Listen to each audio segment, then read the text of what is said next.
हमको जब ये बताया गया कि ये ऐसा एक विवाह अंबानी परिवार के द्वारा किया जा रहा है जिसमें लंबे समय तक कई कार्यक्रम आयोजित किए जा रहे हैं, लेकिन किसी एक दिन भी एक बोतल शराब नहीं परोसी जा रही। हजारों व्यंजन बनाए जा रहे हैं अलग अलग मौक़ों पर, लेकिन एक दिन भी कोई भी मांसाहार का व्यंजन उसमें नहीं बनाया जा रहा। इतना ही नहीं, बहुत सारी जो धार्मिक विधियां हैं उनका यथावत अनुपालन किया जा रहा है। इस तरह से भारतीय संस्कृति का अनुसरण करते हुए ये विवाह किया जा रहा है। तो हम लोगों ने समझा कि ऐसे कार्य को अपना आशीर्वाद देना चाहिए। अंबानी परिवार ने अपने बेटे का विवाह किया। हमारे यहाँ ये माना जाता है कि महाजनों के रास्ते पर ये समाज चलता है। महाजनों ये न गतः सपंथाः। ये भी कहा गया है यद्यदाचरति श्रेष्ठः तत्तदेवेतरो जनः सहयत प्रमाणम कुरुते लोकस्तदनुवर्तते। जैसा विशिष्ट जन कर देते हैं, आम लोग भी उसी का अनुकरण करते हैं। तो हमको जब ये बताया गया कि ये ऐसा एक विवाह अंबानी परिवार के द्वारा किया जा रहा है जिसमें लंबे समय तक कई कार्यक्रम आयोजित किए जा रहे हैं, लेकिन किसी एक दिन भी एक बोतल शराब नहीं परोसी जा रही। पूरी तरह से इस बारे में दृढ़ता से व्यवस्था बनाई गई है कि शराब किसी भी दिन किसी हालत में परोसी नहीं जाएगी। हजारों व्यंजन बनाए जा रहे हैं अलग अलग मौक़ों पर, लेकिन एक दिन भी कोई भी मांसाहार का व्यंजन उसमें नहीं बनाया जा रहा।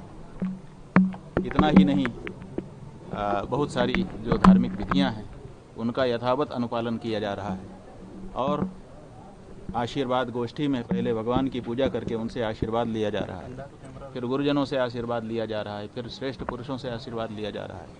इस तरह से भारतीय संस्कृति का अनुसरण करते हुए ये विवाह किया जा रहा है।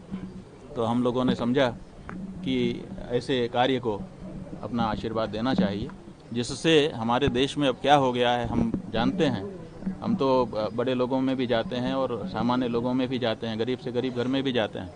हमको पता है आज परिस्थिति ये है कि विवाह का आयोजन करने पर बाराती ही नहीं आते, कह देते हैं कि हमारे लिए क्या व्यवस्था है, अमुक चीज़ की व्यवस्था है कि नहीं। हमारे पास लोग आते हैं रोते हुए कि हम शराब नहीं परोसना चाहते, लेकिन बारातियों की मांग है, महाराज जी हम क्या करें। वो कह रहे हैं कि हम आएंगे ही नहीं, हमारे लिए क्या व्यवस्था है।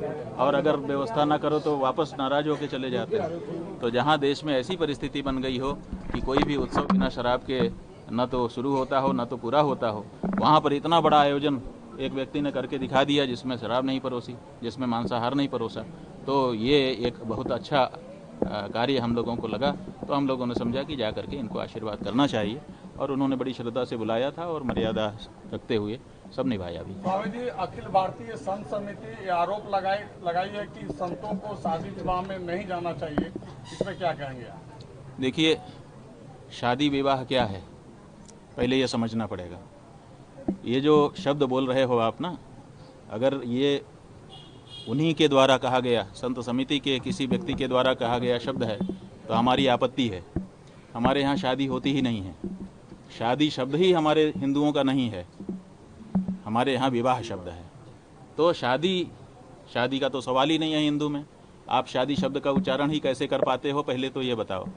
और दूसरी बात ये है कि विवाह है क्या, तो आप जानेंगे कि हमारे वेद में, हमारे शास्त्र में 4 वर्ण और 4 आश्रम बताए गए हैं। 4 आश्रम में ब्रह्मचर्य आश्रम, गृहस्थ आश्रम, वानप्रस्थ आश्रम और संन्यास आश्रम है। और इनमें चारों में हमारे शास्त्रों ने, विद्वानों ने कहा है धन्यो गृहस्थ आश्रम। गृहस्थ आश्रम सबसे बड़ा आश्रम, सबसे धन्य आश्रम बताया गया है। क्यों? क्योंकि बाकी के जो 3 आश्रम हैं वो भी गृहस्थ आश्रम पर ही निर्भर करते हैं। ब्रह्मचारी के पास कोई उत्पादन नहीं है, वो गृहस्थ आश्रम से ही स्वयं उत्पन्न होता है और गृहस्थ आश्रम से ही उसको खाने पीने को मिलता है, पालन पोषण होता है। इसी तरह से वानप्रस्थ और सन्यासी भी अपने पास कुछ नहीं रखता है, जब उसको भूख लगती है तो गृहस्थ आश्रम के पास जाना पड़ता है। हमारे गुरुजी महाराज कहा करते थे, हम लोग सन्यासी हैं, 23.5 घंटे के शहंशाह हैं। तो हम लोग उनसे पूछते थे कि 23.5 घंटे के शहंशाह, आधे घंटे? बोले आधे घंटे तो हम भिखारी हैं। जब हमको भूख लगती है, उसके पहले जब तक भूख नहीं है तब तक तो हम त्याग में, तपस्या में और साधना में लीन रहते हैं। लेकिन जब भूख लगती है तो किसी न किसी गृहस्थ के दरवाजे जा कर के हमको भी भिक्षा याचना करनी पड़ती है और उस समय हम भिक्षुक हो जाते हैं। तो ऐसी परिस्थिति में जो गृहस्थ आश्रम है, उस गृहस्थ आश्रम को अगर हम बल नहीं देंगे तो कौन बल देगा? और अगर हमारा गृहस्थ आश्रम बिगड़ गया तो फिर भारतीय संस्कृति ही बिगड़ जाएगी।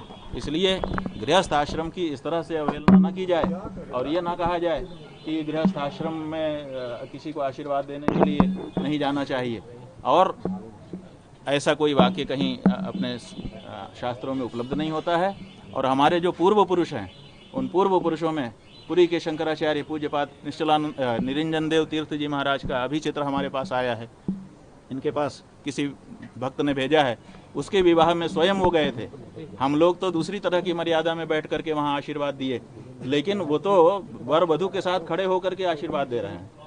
तो इसका मतलब ये पुरी के पूर्व शंकराचार्य निरंजन देव तीर्थ जी महाराज, जिनको बहुत बड़ा धर्मशास्त्र का ज्ञाता माना जाता था और अपने समय में वो शंकराचार्यों में सबसे अधिक मुखर रहते थे और धर्म की बात करते थे, वो स्वयं गए हैं। धर्म सम्राट स्वामी करपात्री जी महाराज के बारे में अनेक लोगों ने बताया कि वो हमारे विवाह में आकर के हमको आशीर्वाद दिए थे। स्वयं इस समय दूसरे जो शंकराचार्य हैं, पुरी के शंकराचार्य जी महाराज, उनके बारे में लोगों ने बताया, फोटो भेजा हमारे पास कि वो हमारे विवाह में आकर के हमको आशीर्वाद दे करके गए हैं। तो ये जो हमारे पूर्व पुरुष हैं, पूजनीय पुरुष हैं, ये विवाह में जा करके और आशीर्वाद देते रहे हैं। क्यों देते रहे हैं? क्योंकि ये जानते हैं कि गृहस्थ आश्रम अगर बिगड़ गया तो सारे आश्रम बिगड़ जाएंगे। इसलिए गृहस्थ आश्रम को बनाए रखना चाहिए। ये जो परिवार नाम की संस्था है, ये गृहस्थ आश्रम से आरंभ होती है और ये भी बहुत पवित्र आश्रम है, धन्य है। ऐसे में इसकी सुरक्षा करना किसी भी धर्माचार्य का दायित्व है। अगर हमारे यहाँ विवाह की संस्था समाप्त हो गई, अगर गृहस्थ आश्रम समाप्त हो गया, तो फिर वर्णाश्रम धर्म रह नहीं पाएगा।